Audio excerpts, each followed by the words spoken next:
Believe it or not, I've been doing YouTube for 11 and a half years. It has been quite the journey. And obviously over time, my channel has changed a lot. I guess I kind of should say my channels, because as of 2021, I rolled out with a gaming channel. And then the year after that, I had a Drew Shorts channel. And then I have this channel. So I've definitely changed. There's also like a TikTok account that I have, and I post on my Instagram and things like that. Over time, as a creator, I've definitely changed. And I just wanted to talk about where I predict I will eventually go, because I think in my head I've decided that I pretty much would like to try to do this forever.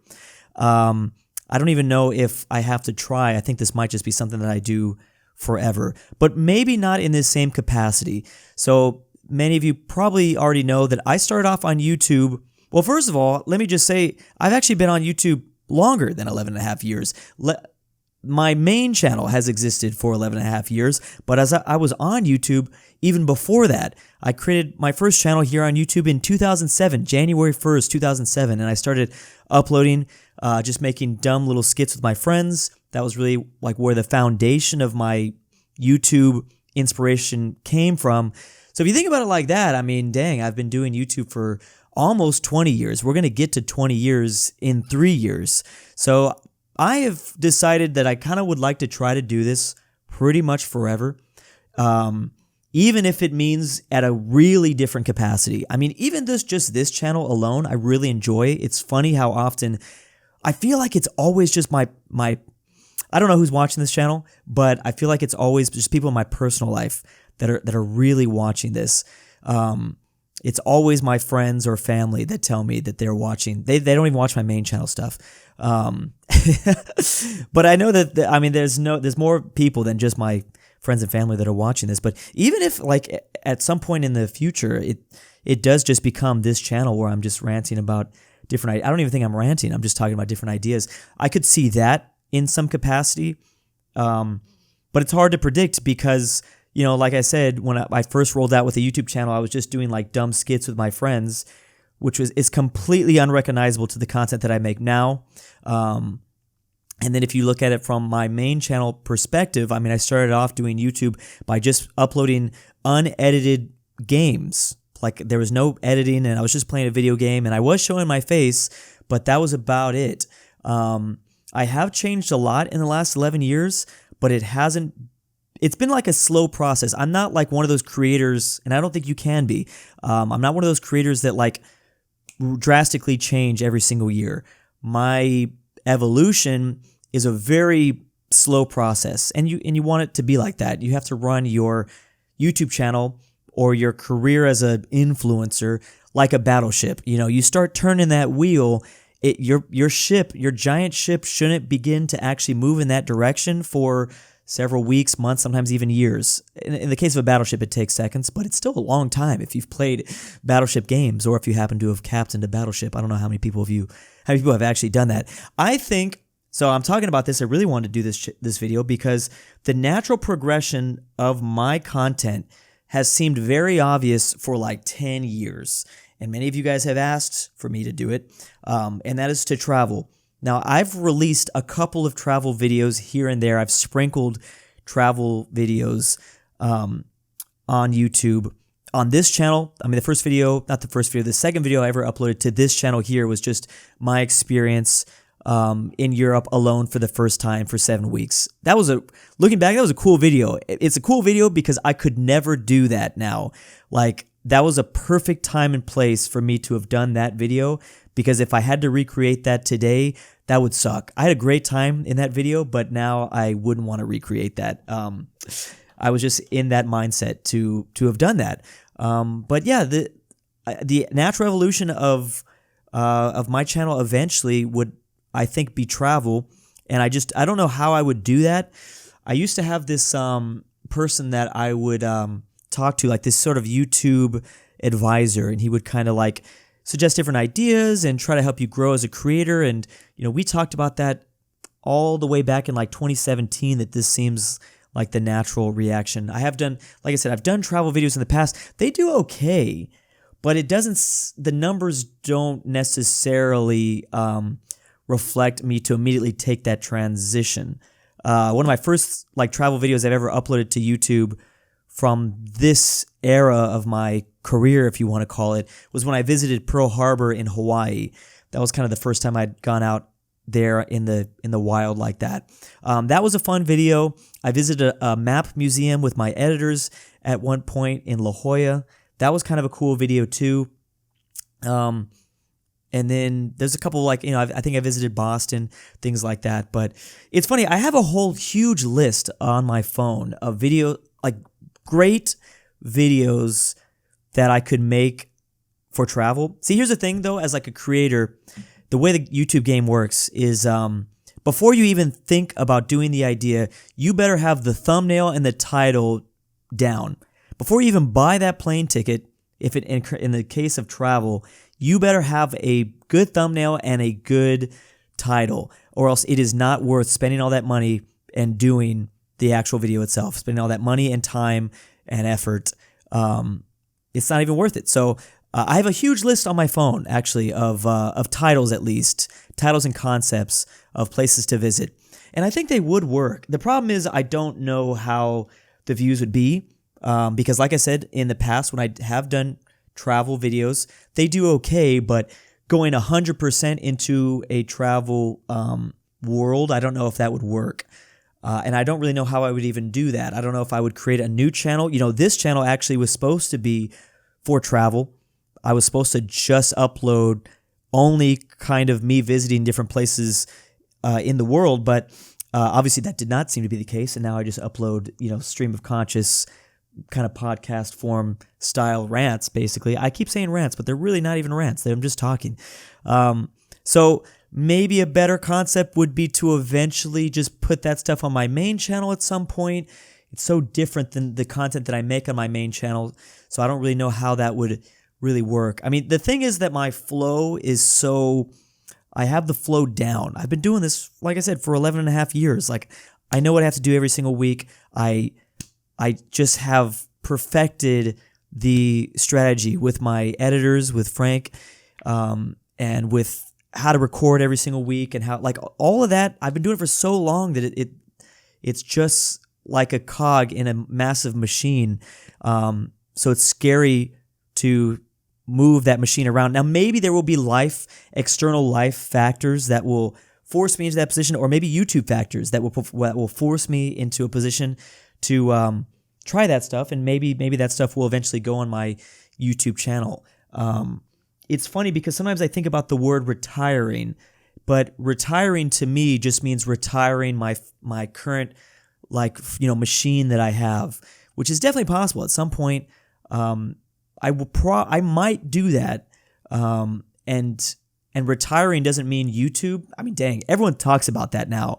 This is actually a funny subject because in the beginning of this year, so many old school YouTubers basically talked about retiring. Maybe that was, halfway a trend. I think it kind of was. There was a lot of YouTubers that said they were and then they didn't. A lot of YouTubers that said they were retiring, but it didn't mean from YouTube. That's the way I'm looking at it. It's just retiring their current format or their current thing that they're doing. That's sometimes what I think about. But doing YouTube, I think, is probably something that I'll always try to do. But anyways, yeah, I definitely have a lot. I think people request all the time in the comment section for me to go to certain places, and there's just a lot of possibilities. There's a lot of good things. I mean, I know a banger video would have been me just going to Ohio when the Ohio memes were really big, like 3-4 years ago. I think that video would have been a banger, but I'm also a little bit lazy.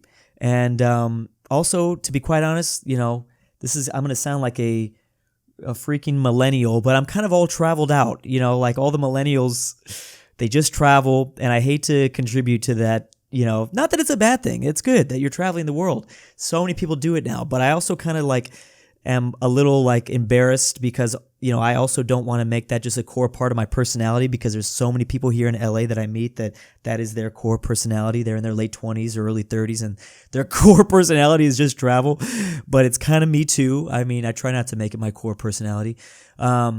So yeah, definitely a lot of possibilities, travel. And then the other possible thing is kind of like a podcast.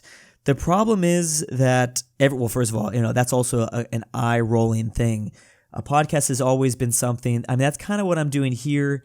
To be honest, I am a very social guy, but not when it comes to like business connects and other influencers. I mean, I've met a lot of influencers one or two times, but I don't keep in touch all the time just because I've keep myself extremely busy. So it's hard for me to keep up with all that. And you kind of need a lot of good connections. But there would be I think there's an interesting idea there, because I freaking love talking to people from other parts of the world. I mean, it is an obsession at this point. And I'm extremely lucky because I live in LA, and I'm just realizing now, I mean, everyone comes to LA. You have pretty much probably everybody here. There's probably one person from maybe every country, dare I say, somewhere here in LA or the outskirts of LA, maybe in the Orange County or Ventura County. There's somebody probably from every country here. So that's very lucky. And then when I meet those people, I just am so fascinated to hear what they're talking about. And that's just like a very what their life was like in whatever country they grew up in. Obviously, I get a lot of that when I travel to Europe. I'm able to talk to a lot of people like that. But it's funny that, I can really do that in my own backyard. There's people right here that I meet all the time. I don't have to travel necessarily to Europe. Actually, fun fact, this is really random. One of my favorite people I've met in traveling Europe was I was in Spain. Actually, no, I got off a flight from Spain to London, and I met someone from Equatorial Guinea, and he was really cool. He spoke fluent Spanish, and he lived in Barcelona, and I'm like, oh, that's right. Like, Equatorial Guinea is one of the only places outside of Latin America that speaks Spanish, like fluent Spanish. So that guy was really cool. That would have been a very, I think, interesting podcast, because the only problem with me is that I tend to not talk about myself in real life settings, which maybe would be a good thing for a podcast, but I am not a big, I don't like to talk about myself. I'm trying to work on that, because people get annoyed at me because I literally just ask questions, and I've heard the complaint from multiple friends of mine that say that they feel like they're being interviewed by me sometimes. And my bad. I just, I really enjoy getting to know people and, who they are. But yeah, stuff like that is always in the back of my mind. Not saying that I'm going to retire anytime soon from YouTube, or my current format is how I should say it. I'm definitely really enjoying my machine that I've built here. But, maybe in a year and a half, we'll see. We'll see exactly where I'm at and what I'm thinking, what my mindset is. I think a big inspiration of mine, I think the guy that runs not Real Life Lord, his friend, Wendover Productions. Yeah, he does a really cool travel game show. Obviously, Channel 5, I've been a fan of Andrew Callahan for a long time. And there's a ton of other people that make on-the-street interviews. I mean, that's like the perfect combination of travel and like a podcast format, is those man-on-the-street interviews. But it's sometimes shocking to me how much I just review memes on the internet and maps on the internet, but I've been doing it for so long that it's scary to me how much I've been able to learn over the years, because it doesn't matter who I am meeting. I know there's just things that I can talk to them about. It's crazy. I just met someone from Afghanistan recently, and it's like, oh yeah, like let's talk about the relationship with Iran and Pakistan and the history there with the Persians and the different languages and ethnic groups. I mean, it doesn't really matter who I'm talking to, meeting a girl from Ecuador or Peru or, it doesn't matter who I'm talking to. It's just, there's always something that I find, like, I have questions about. So, it's funny because really, I just review memes on the internet and country ball videos or country humans, even worse. But somehow that knowledge has seeped into my core, and it's like, oh, I want to ask about these topics now. But anyways, thanks for watching that long-winded rant. Let me know what you guys would like to see from me. You guys have asked me to do stuff like this for a long time, so we'll get there eventually. I just don't know how old I'll be when I finally get to it.